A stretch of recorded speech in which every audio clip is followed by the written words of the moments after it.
The Toronto Raptors trip to the famous Rocky statue in Philadelphia must have resonated with Sam Dekker. Heading into the team's final preseason game, Dekker looked to be on the outside of a very competitive battle for the final few roster spots. He'd barely played through 4 games, and with Yuta Watanabe all but assured a spot and Isaac Bonga getting heavy preseason opportunity, it felt like it was down to Dekker against Ishmael Wainwright for the last position, if the Raptors opted to keep 15 NBA contracts at all. Pragmatically, a single preseason performance shouldn't carry too heavy an influence. The evaluation process for this part of the roster begins long before exhibition games. For Wainwright, that went back to Las Vegas Summer League in early August. For Dekker, it was free agent mini-camps preceding that event. All of the team's young players, new faces and roster hopefuls took part in a number of mini-camps between then and the official start of training camp in late September. What could one more game really accomplish? In the famous words of Rocky Balboa's cornerman Mickey Goldmill, Dekker didn't hear no bell. In the preseason finale, Dekker caught fire, pouring in 18 points in 16 minutes, including a 4 of 5 mark on 3-point attempts. He followed it up with a strong week of practice as the Raptors dragged out their decision, including an 86 of 100 mark on one of the team's 3-point shooting drills. An aside, Svi Mykhailiuk posted the highest score I've heard recorded this year, hitting 90 of 100 from the corners. The result was a very difficult decision for the Raptors, who announced Sunday that they opted to waive the quickly beloved Wainwright. Waiving Wainwright means that, at least for now, Watanabe, Bonga and Dekker have secured the final 3 roster spots.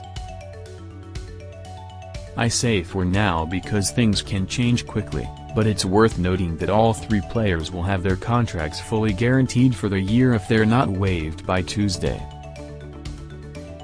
Waiving only Wainwright, and, earlier, Freddie Gillespie and Reggie Perry, suggests the Raptors are going ahead with a full roster rather than using an open spot to insulate themselves against the luxury tax.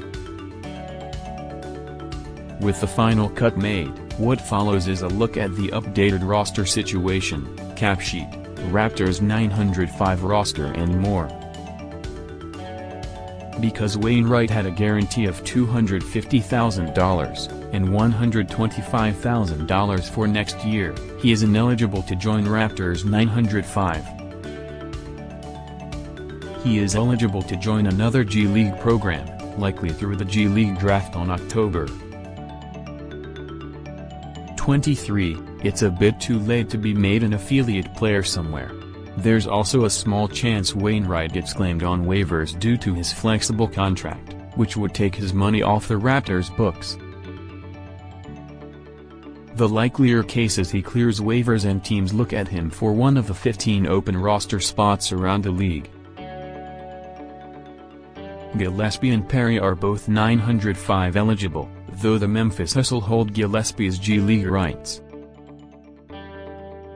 The 905 could acquire those via trade, but that will depend on what Gillespie decides to do next and whether he'd like a fresh start somewhere else if he goes the G League route. Perry is expected to join the 905. If you were watching the transactions logs, or my Twitter feed, closely this week, you would have noticed the Raptors signed and immediately waived 4 other players, Brian Tyree, Josh Hall, Alex Antetokounmpo, and Ashton Higgins. These sign and waives are common, although spamming them like this at the end of camp is a little less common. The reason the Raptors do this is for the 905. By signing these players to Exhibit 10 contracts, non-guaranteed minimum deals that get a player a bonus to supplement their G League salary, the Raptors can assign them directly to the 905 roster as affiliate players rather than needing to acquire them via the draft. You can do this for up to 4 players each year. The Raptors technically did 5 here. Perry is also an affiliate player, but Tyree doesn't count toward that total since they already held his G League rights. Each of these players will now receive a $50,000 bonus on top of the $35,000 G League salary if they stay with the 905 long enough.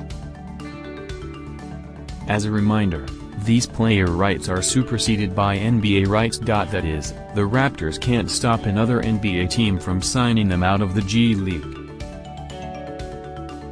Any of them could be poached if they're performing well, with no restitution for the Raptors. On Saturday, the G League will conduct its annual draft. Don't get too excited. Last year, when the 905 snagged Gary Payton II, was an anomaly. The G League draft usually offers very little return. There are a number of interesting players who were cut late in NBA training camps and could find their way to the draft, but players will sometimes delay signing into the G League so they have more control over their landing spot. With 3 picks in total, including number 7 overall, the 905 will be thrilled if even one draftee cracks the roster, based on historical precedent. So, if not the draft, how does the 905 roster get filled out? We covered the affiliate players earlier.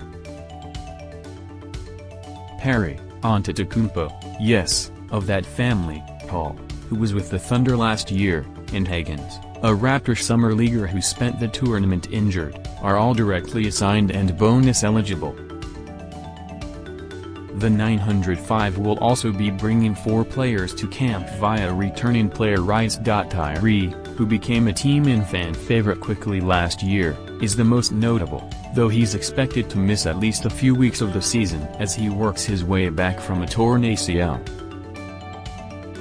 June Evans and Kevin Harris will also be coming back to the team, and the 905 acquired the rights to sharpshooter and former Raptor Summer League player Andrew Rossi. These are all in addition to Raptors assignments. Justin Champagnie and David Johnson should both see ample 905 time as two-way players. Champagnie has a chance to get back-end rotation minutes while the Raptors are thin. He's been really impressive, and two-way players can be active for up to 50 NBA games this year. Delano Banton should also see time there unless he beats Malachi Flynn out for bench minutes.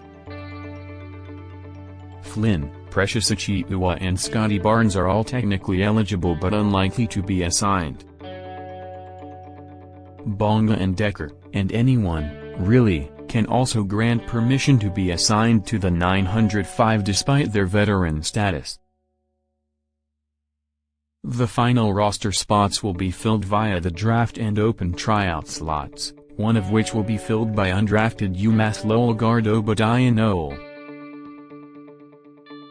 905 camp will begin October 25, with the season opener taking place at Paramount Fine Food Center in Mississauga on November 11. Yeah, you care more about the NBA Raptors. Here's how the opening day roster looks. It's almost comical how uniform the roster is in terms of size. While the Raptors will be the first team since at least 2014-15 to not have a single 6'10" player on their roster, they're not small by average or median size. The average opening day Raptor is 25 years old, 6'6.7" and 209.5 pounds with a 6'10". 2-inch wingspan and 3.1 years of NBA experience. 12 of their 17 players are listed above 6'6" and 13 have a wingspan of at least 6'8". 5. With all of that size, length and switchability, get used to me ignoring the traditional 5-position definitions in favor of more role-accurate descriptors as we figure out who will be used where and how at both ends. Waiving Wainwright and Gillespie leaves $300,000 in dead money on the Raptors' books, plus another $125,000 for Wainwright next season. We figured coming into camp that the Raptors might be relying on an eventual Dragic trade to duck beneath the tax, and the opening day roster confirms as much. The Raptors' total team salary right now is $137.66 million, about $1 million above the tax. It's actually a little higher for tax purposes, as Trent has $250,000 in unlikely incentives that have to be accounted for until they are either earned or not earned. Trent's incentive structure is a bit odd. He has 6 different potential bonuses of $75,000 based on the team's performance, capped at $250,000 total. He also has to average 18 minutes and play at least 60 games to be eligible for them. For our purposes, we'll assume Trent is going to achieve his bonuses, just to be safe around the tax. That leaves the Raptors $1.3 million over the tax line. Here's where you might just ask, why not just pay the tax? That's something the Raptors have shown they'll do in a contending season. This season doesn't project as a contending season. There are longer-term reasons like the repeater tax or multi-year budgets to avoid it, too. Mostly, though, it's just a lot of money. The Raptors wouldn't just be shaving $3 million in salary and $1.95 million in tax payments. Ducking under the tax also means you receive luxury tax payouts. At last estimate, there were 9 teams who are a combined $175 million over the tax, meaning the tax pool paid out to non-tax teams will be substantial this year. Trimming $1.3 million in salary could end up being a massive swing in the budget for future years. Luckily for the Raptors, you have until Game 82 to get under the tax. All of the Raptor salaries will be guaranteed by opening night, so trades become the most logical route. We've seen them unload salary in the past to lessen the tax bill, attaching picks to Greg Monroe and Malachi Richardson, or get further below the tax line just in case, flipping Bruno Caboclo for Richardson. That's a possible route, where they could move a Decker or Bonga type at the deadline and have their salary come entirely off the books, getting below the tax. The most obvious path, though, is dealing Dragic in a trade that takes back $18.1 million or less for the veteran point guard.